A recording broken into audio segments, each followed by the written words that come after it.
If you're a local business owner, I bet you felt this frustration. You're putting good money into Google Ads. You see the clicks coming in, but your phone just isn't ringing enough. It feels like you're pouring cash into a black hole. Well, you're definitely not alone, and we're going to get to the bottom of it. It really is the million-dollar question, isn't it? You set up your campaign, you pick your services, and you set a budget that you expect to turn into real paying customers. But instead, you're left staring at your ad spend report, just wondering where on earth all that money actually went. Here's the good news. Google Ads can be an absolute gold mine for local businesses. The platform itself, it isn't broken. The problem, more often than not, boils down to one critical piece that so many business owners overlook: the specific keywords you're telling Google to spend your money on. You get this part wrong, and the whole thing just crumbles. Okay, let's dive right in. I want you to think of your ad budget like a bucket of water. Right now, that bucket might have some pretty serious leaks.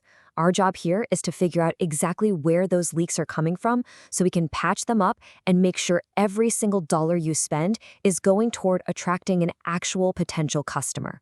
So we're going to zero in on three major mistakes. And these aren't super complicated technical things. They're actually simple, fundamental misunderstandings of how keywords work. And fixing them, that can be the difference between a campaign that drains your bank account and one that actually fills your schedule with booked jobs. First up is the mistake of casting way, way too wide a net. It seems like a good idea. You want to reach as many people as possible, right? But with Google Ads, being too broad just means you end up paying for attention from all the wrong people. So you have to understand this term broad match. When you add a keyword to your campaign, this is Google's default setting. It's basically you telling Google, hey, show my ad to anyone searching for something kind of like this. You're giving Google a whole lot of freedom, and that freedom can cost you big time. And this right here shows you exactly how that plays out. Let's say you're a roofer, and your keyword is just roof repair. Because you're using that default broad match, Google might show your ad to people searching for DIY roof repair guide, roof repair tools, or even roof repair jobs.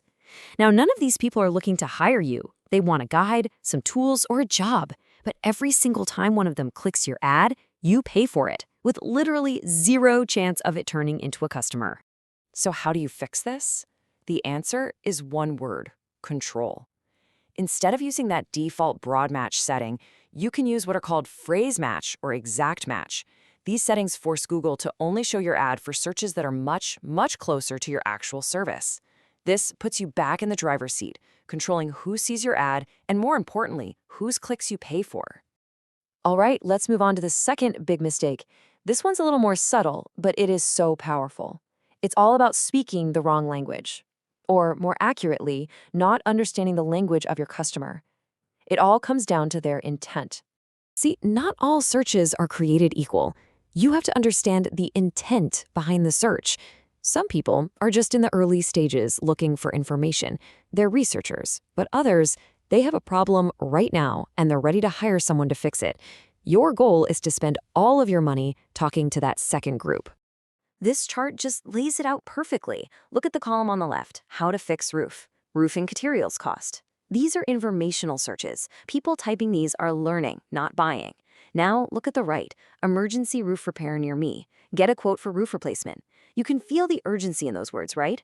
That's high intent, I need help now language. That is where you want your ad to be. And this is why it matters so much. When you focus your budget on these high-intent keywords, you're automatically filtering out all the casual browsers and the DIYers. You're making sure that the precious clicks you pay for are from people who are actively looking for the exact service you provide. And that just dramatically increases the odds of that click turning into a real paying job. Okay, on to our third and final mistake.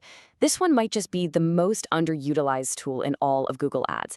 It's not just about telling Google who you want to find, it's about being just as clear about who you don't want. And this is where negative keywords come in. Seriously, think of them like a bouncer for your ad campaign. You give Google a list of words, and if a person's search includes any of those words, nope, your ad is blocked. It's a simple but incredibly powerful filter to protect your ad spend. So let's look at some real-world examples. Almost every local business should add words like free, cheap, and DIY to their negative keyword list right away. If you're not hiring, add jobs and training. Don't do tutorials, add guide. By telling Google to avoid anyone searching these terms, you instantly cut out a massive chunk of wasted clicks.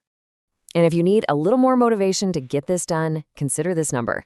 Some industry reports show that up to 76%, that's more than 3/4 of Google Ads budgets are wasted on the wrong search terms and bad targeting. A huge amount of that waste could be stopped cold with a good negative keyword list. So, we've covered the 3 big mistakes, but if you walk away with just one single idea from all of this, let it be this one: the specificity principle. This is the simple philosophy that ties all of these solutions together. It all comes down to this: you have to stop chasing volume. Stop trying to get your ad in front of absolutely everyone.